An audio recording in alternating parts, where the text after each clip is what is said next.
ओम श्री भगवत वासुदेवाय नमः। राधे राधे। जय श्रीमन नारायण। कौन नहीं जानता इन्हें जो कि मर्यादा के पुरुषोत्तम हैं। मर्यादा पुरुषोत्तम राम हैं, जिन्होंने अपने माता पिता की आज्ञा का पालन करने के लिए 14 वर्ष वनवास में बिताए और एक धोबी के कहने पर अपनी पत्नी को ऋषि के आश्रम में छोड़ आए। यही है हमारे मर्यादा पुरुषोत्तम राम। आज हम इनके ही बारे में बात करेंगे। मर्यादा पुरुषोत्तम राम का जो जन्म है वो किस प्रकार कैसे हुआ, इसकी कथा मैं आपको बताऊंगी। कथा के माध्यम से पूरी कोशिश करूंगी ताकि आपको बता सकूं कि श्री राम का जन्म किस प्रकार हुआ, किस कारणवश हुआ और क्यों हुआ। तो चलिए कथा को सुनते हैं और जानते हैं कि श्री रामचंद्र जी जो मर्यादा पुरुषोत्तम थे, उनका जन्म किस कारणवश हुआ और क्यों हुआ। चैत्र नवरात्रि के आखिरी दिन अर्थात चैत्र माह के शुक्ल पक्ष की नवमी को रामनवमी मनाई जाती है। रामनवमी के दिन भगवान श्री राम का जन्म हुआ था। आइए अब मैं आपको बताती हूँ कि श्री राम जन्म की कथा यानी भगवान श्री राम की जन्म की कथा क्या है। भगवान श्री राम एक अवतारी पुरुष थे। उन्हें भगवान श्री हरि विष्णु का 7वां अवतार माना जाता है। भगवान श्री हरि विष्णु ने रावण को मारने और धरती पर मर्यादा का संदेश देने के लिए श्री राम के रूप में अवतार लिया था। इसीलिए श्री राम को मर्यादा पुरुषोत्तम के नाम से भी जाना जाता है। भले ही श्री राम अवतारी पुरुष थे, लेकिन उन्होंने सांसारिक प्रक्रिया के सतह सभी कार्य को संपन्न किया। और आपको बता दूं कि श्री रामचरितमानस के अनुसार भगवान श्री राम ने अपनी माता कौशल्या की कोख से जन्म लिया, बल्कि भगवान श्री हरि विष्णु ने माता कौशल्या को अपने चतुर्भुज रूप में दर्शन दिए थे। इसके तत्पश्चात माता कौशल्या के अनुरोध करने पर उन्होंने भगवान श्री राम का बाल रूप धारण कर लिया था। श्री राम अयोध्या के राजा दशरथ और उनकी पत्नी कौशल्या जी के पुत्र थे।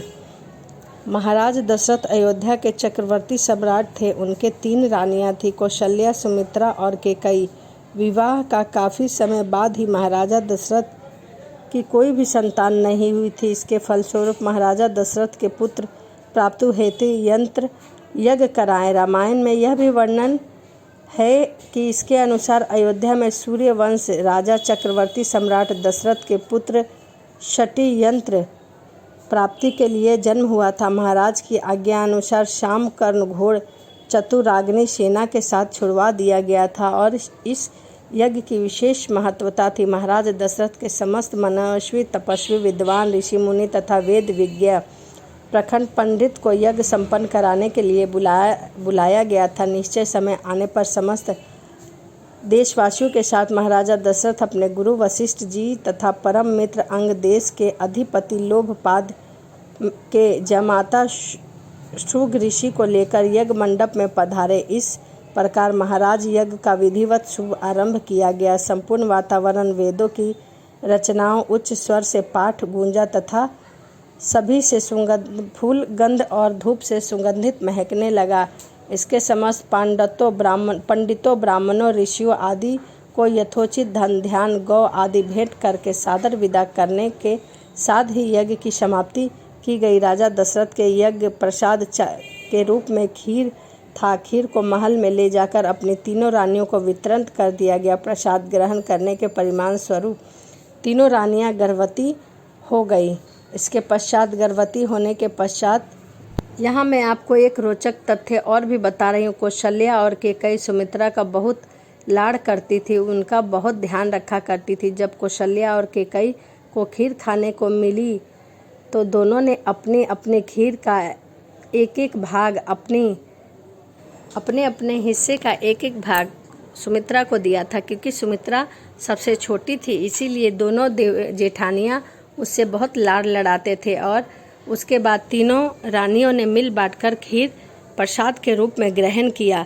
जब चैत्र मास के शुक्ल पक्ष की 9वीं तिथि का पूर्णवेशु नक्षत्र में सूर्य, मंगल, शनि, बृहस्पति तथा शुक्र अपने अपने उच्च स्थानों पर विराजमान थे। कर्क लगन का उदय होते ही महाराजा दशरथ की बड़ी रानी कौशल्या के गर्भ से एक शिशु का जन्म हुआ, जो कि नीलवर्ण, चुंबकीय आकर्षक वाले, अत्यंत तेजमयी, परम कांतिवान तथा अत्यंत सुंदर था। वह शिशु को देखने वाले देखते ही रह जाते थे। इसके पश्चात शुभ नक्षत्र, शुभ घड़ी में महाराजा कैकेयी को भी एक भरत प्राप्त हुआ। तीसरी रानी सुमित्रा के 2 तेजस्वी पुत्र प्राप्त हुए, लक्ष्मण और शत्रुघ्न। माता कौशल्या के गर्भ से श्री राम जी प्राप्त हुए। राम भगवान विष्णु के अवतार हैं और इन्हें श्री राम और श्री रामचंद्र जी के नामों से भी जाना जाता है। सूर्य के तेज से देवी कौशल्या के गर्भ में अयोध्या में भगवान श्री राम का जन्म हुआ था। भरत का जन्म वायु के आशीर्वाद से हुआ था। लक्ष्मण का जन्म यमराज और शत्रुघ्न का जन्म इंद्र के आशीर्वाद से हुआ था।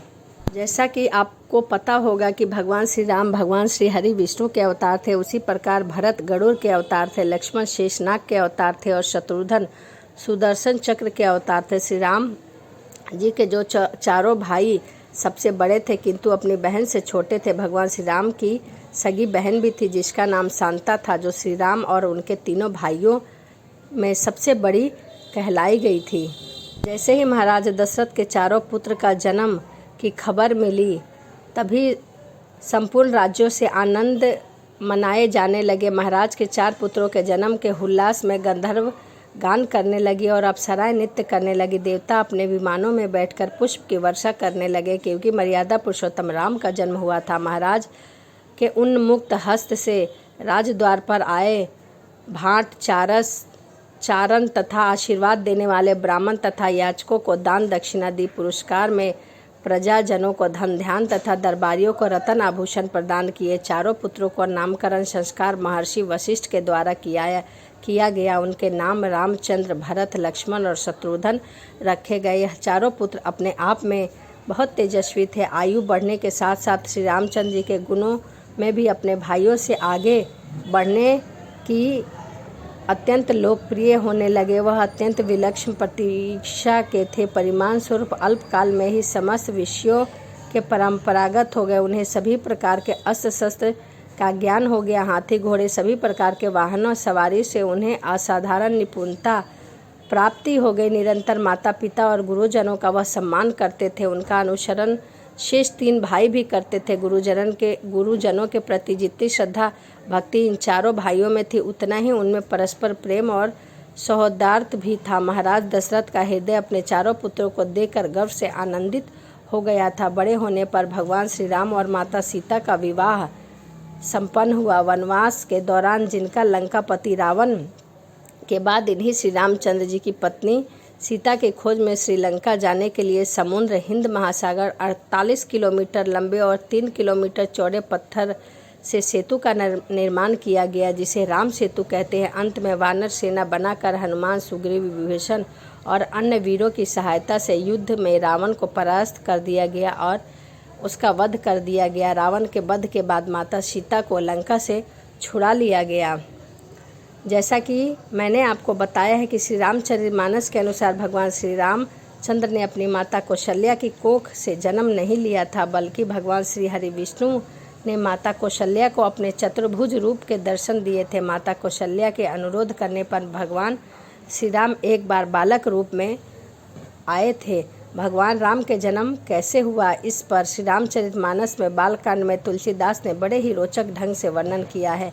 भय प्रगट कृपाल दीन दयाला कौशल हितकारी हर्षित मत तारी मुनि मनहारी अद्भुत रूप विचारो लोचन अभिरामा तनु घनश्यामा निज आयुष भुजधारी भूषण वनमाला नयन विशाला शोभा सिंधु खरारी भय प्रकट कृपाल दीन दयाला कौशल्या हितकारी। भगवान तुलसीदास ने भगवान श्री रामचंद्र जी की अपने आप में बहुत ही सुंदर व्याख्या की है कि कौशल्या के गर्भ से भगवान श्री रामचंद्र जी जन्म लिए हैं। इसका भावार्थ यह है, दीनों पर दया करने वाले कौशल्या जी के हितकारी कृपालु भजु प्रकट हुए। मुनियों के मन को हरने वाले अनेक अद्भुत रूप का विचार करने वाले, माता के हर्ष से नेत्रों को भर देने वाले, आनंद देने वाले मेघ के समान श्याम शरीर था। चारों भुजाओं में अपने आयुध धारण किए हुए थे, आभूषण और वर्ण माला पहने थे, बड़े बड़े नेत्र थे। इस प्रकार शोभा से समुद्र तथा खर राक्षस को मारने वाले भगवान श्री राम प्रकट हुए हैं। इसके बाद तुलसी जी लिखते हैं, कह दुई कर जोरी आस्तुति तोरी के ही विधि करो अनंता माया गुण ज्ञान तीत अमाना वेद पुराण नभंता करुणा सुख सागर सब गुण आगर जेहि गवती श्रुति संता सोम मम हित लागी जन अनुरागी भय प्रकट श्री कंता। तुलसीदास ने श्री रामचंद्र जी की एक और व्याख्या करी है। तो चलिए मैं अब इसका भावार्थ आपको बताती हूँ कि इसका भावार्थ क्या है। दोनों हाथ जोड़कर माता कहने लगी, हे अनंत, मैं किस प्रकार तुम्हारी स्तुति करूँ। वेद और पुराण तुमको माया गुण और ज्ञान से परे और परिमाण रहित बतलाते हैं। श्रुति और संत जन दया और सुख का समुद्र, सब गुणों का धाम कहकर जिनका गान करते हैं, वही भक्तों पर प्रेम करने वाले लक्ष्मीपति भगवान मेरे कल्याण के लिए मेरे घर में प्रकट हुए हैं। इसके बाद तुलसी जी कहते हैं, ब्रह्मांड निकाली निर्मित माया, राम राम प्रतिवेद कहे। मम डर सो बासो यह उपहाहि, सुमंत धीर मति पीर न रहे उपजा।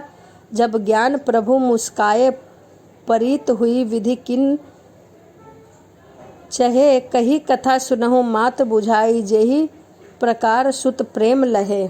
इसका भावार्थ है, वेद कहते हैं कि तुम्हारे प्रत्येक रूप में माया के रचे हुए अनेक ब्रह्मांडों के समूह भरे हुए हैं। तुम मेरे गर्भ में रहो। इस हंसी की बात के सुनने पर धीर पुरुष की बुद्धि भी स्थिर नहीं रहती। जब माता को ज्ञान उत्पन्न हुआ तब प्रभु मुस्कुराए। वह बहुत प्रकार से चरित्र करना चाहते हैं, अतः उन्होंने सुंदर कथा कहकर माता को समझाया, जिससे उन्हें पुत्र का प्रेम प्राप्त हो। भगवान के प्रति पुत्र भाव को देखकर माता कौशल्या धन्य हो गई। अंत में तुलसीदास लिखते हैं, माता पुनि बोली सो मति डोरी, तरजुहु तात यह रूपा। की जो शिशु लीला अति प्रिय, शीला यह सुख परम अनुपा। सुनी वचन सुजाना, रोदन ठाना होई, बालक सुर भूपा। यह चरित्र सो गवही, हरिपद पवही, ते न परही भव कूपा। अंत में तुलसीदास ने बहुत ही अच्छी व्याख्या की है भगवान श्री राम के बाल स्वरूप रूप में। तो चलिए जानते हैं। माता को यह बुद्धि बदल गई, तब वह फिर बोली, हे तात, यह रूप छोड़कर अत्यंत प्रिय बाल लीला करो, यह सुख परम अनुसुख है। माता का यह वचन सुनकर देवताओं के स्वामी सुजान भगवान ने बालक रूप होकर रोना शुरू कर दिया। और तुलसीदास जी कहते हैं कि इस चरित्र का गान करते हुए श्री हरि का पद पाते हैं और फिर संसार रूपी कूप में नहीं जाते। एक बार बोलो श्री मर्यादा पुरुषोत्तम श्री रामचंद्र जी की जय।